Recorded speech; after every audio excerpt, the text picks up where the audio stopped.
Mr. Rosen had barely opened up the gates to the store when JT came bounding in the next morning.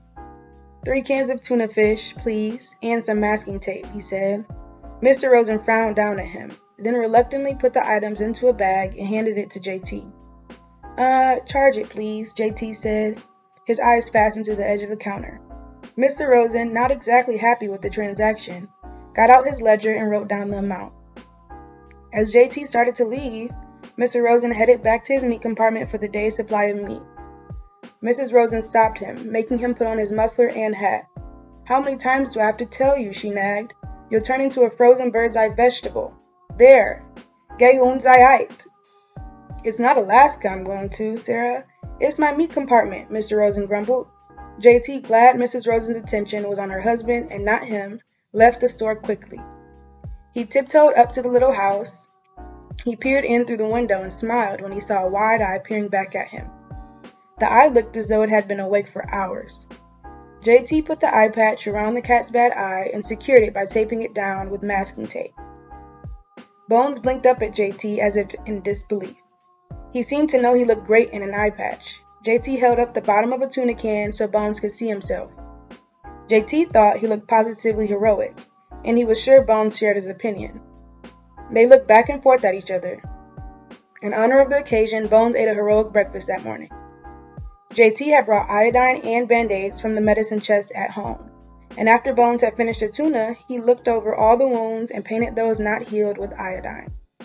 He tried to put a Band-Aid over the open cut at his neck, but Bones cried out in pain and scratched JT on the hand. JT decided to put the Band-Aid on himself instead.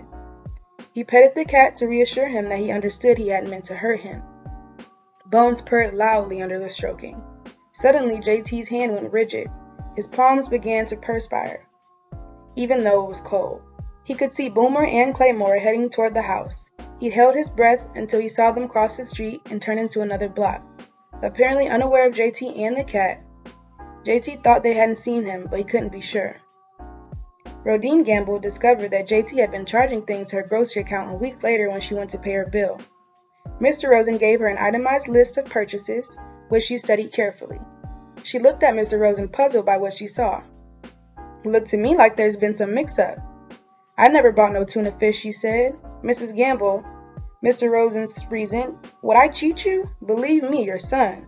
He's been coming in a lot lately buying tuna fish as if it was going out of style. Rodine looked at Mr. and Mrs. Rosen, distressed. That sums up to be more than I expected, she said. The little boy with the radio in his hat. He's yours, isn't he? Asked Mrs. Rosen. Rodine nodded. Then there's no mistake, Mrs. Rosen said firmly. Rodine shook her head. Every time I get a dime's worth of difference between me and my bills, that boy does something to set me back. She got out her money and counted it carefully. From now on, please, don't sell him nothing on credit, lest you see it down on paper as my list. Listen, don't worry, Mr. Rosen said.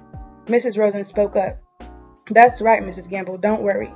It so happens you're dealing with a very rich man. He's so rich it wouldn't be a surprise to me if the government should knock on that door any day now, asking him for federal aid. Rodine felt uncomfortable and left the store quickly. That same morning, JT sat by the cat's house.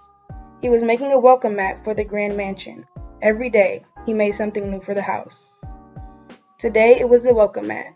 He considered the spelling of the word welcome for some time, then printed it as carefully as he could on the tile.